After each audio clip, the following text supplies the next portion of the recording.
Hi, I'm Elroy Smith, and I'm here with just a wonderful, incredible guy that's been in the music business for over 30 years. I'm not going to talk about his singing career. I'm going to talk about something that many of you may not know. Ralph Tresvant, when he retires from singing, he wants to be a radio personality. So he called me a few weeks ago saying he's going on Magic, big station in Atlanta, to do an audition, to be on the air for like 4 nights. And he said, Yeah. any tips? So I gave him a few tips. But one of the tips that I really, really dwelled on was for Ralph to be vulnerable. So, Yeah. Ralph, what happened?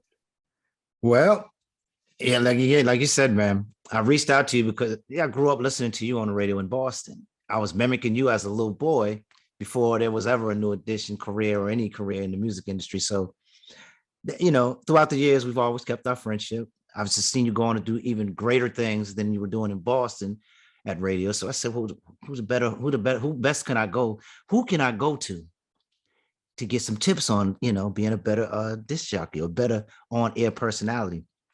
And the only person I could think of was Elroy Smith. I said, okay, I got to call Elroy.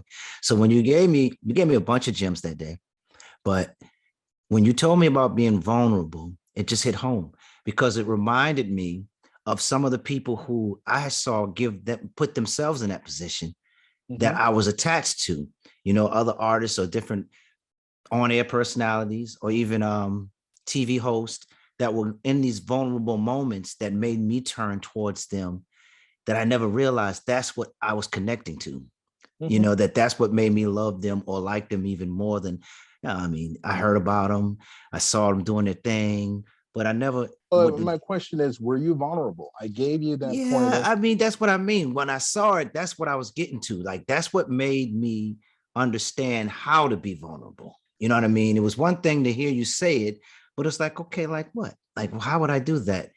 And I remember some of the people I watched and their moments when they were being truthful, being honest, telling us Mhm. something or telling me something I had never knew about them that connected me more to them. And so I was. I think more than anything, just being honest about not having all the answers.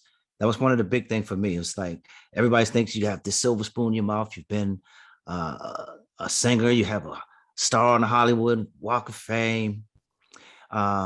Just all of these things that they think you've made it. There's no, and I had to give them the real. My vulnerability was, I don't have all the answers, man. There's still days I struggle to this day.